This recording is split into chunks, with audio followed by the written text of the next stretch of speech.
بخاری میں، مسلم میں، دارمی میں، ترمذی میں، ہر حدیث کی کتاب میں یہ واقعہ موجود ہے۔ میرے آقا صلی اللہ علیہ وسلم مسجد نبوی شریف میں ایک کھجور کے خشک تنے سے ٹیک لگا کر میرے آقا صلی اللہ علیہ وسلم مسجد نبوی شریف میں بیٹھتے تھے، خطبہ دیتے تھے، خطاب کرتے تھے۔ میرے آقا صلی اللہ علیہ وسلم کے صحابہ نے مشورہ دیا، یا رسول اللہ صلی اللہ علیہ وسلم، لوگ دور دراز سے آتے ہیں، بہت دور بیٹھتے ہیں، مجمع بڑھ رہا ہے، یا رسول اللہ صلی اللہ علیہ وسلم، کھجور کے خشک تنے سے ٹیک لگا کر تو آپ بیٹھتے ہیں، لیکن آقا ایک ممبر نہ تیار کر لیں، ایک ممبر نہ بنا لیں، اس ممبر پر آپ بیٹھیں گے۔ میرے آقا نے اجازت دے دی۔ اب ایک روایت کے مطابق آتا ہے کہ دوسرے ہفتے، دوسرے جمعے جب ممبر تیار ہو گیا، میرے آقا صلی اللہ علیہ وسلم کھجور کے اس خشک تنے کے قریب سے گزرتے ہیں، قریب سے گزر جاتے ہیں۔ وہ خشک تنا کیا ہے؟ وہ عاشق مصطفیٰ ہے، وہ آقا سے عشق کرتا ہے، وہ آقا سے پیار کرتا ہے، آقا سے محبت کرتا ہے۔ صحابہ نے کہا کہ جب اس خشک تنے نے دیکھا کہ یہ وہی آقا ہیں، یہ میرے پیارے آقا ہیں، یہ مدینے کے تاجدار ہیں، یہ کونین کے والی ہیں، یہ خسرو خوبا ہیں، یہ سیاح لامکہ ہیں، یہ نازش و حد و جہاں ہیں، جن کے انتظار میں، جن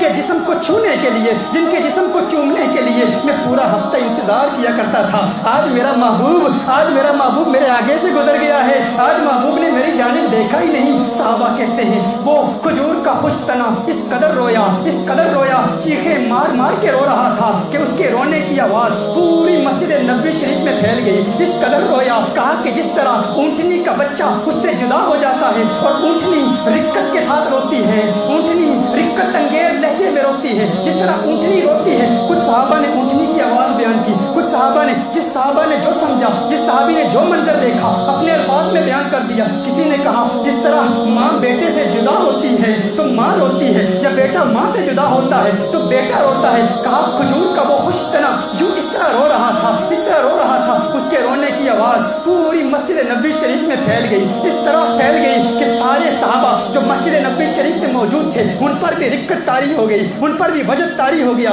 ایک روایت کے مطابق صحابہ کی چیخیں نکل گئی اس خشک تنے کے عشق کو دیکھ کر، اس کے پیار کو دیکھ کر، اس کی محبت کو دیکھ کر کہ ارے یہ کھجور کا خشک تنا آقا سے اتنا پیار کرتا ہے، اتنی محبت کرتا ہے، اتنا عشق کرتا ہے کہ آقا اس کے قریب ہی ہیں۔ آقا نے ممبر بنایا ہے، لیکن آقا کی جدائی میں کہ آقا کو اب چھوؤں گا کیسے، آقا کے جسم کو اب چھوؤں گا کیسے، وہ تنا رو رہا ہے۔ ایک روایت کے مطابق حضور ممبر پر تشریف رکھتے ہیں، پھر رونا شروع کرتا ہے۔ حضور اٹھتے ہیں، اس کے قریب چلے جاتے ہیں، اسے سینے سے لگا لیتے ہیں،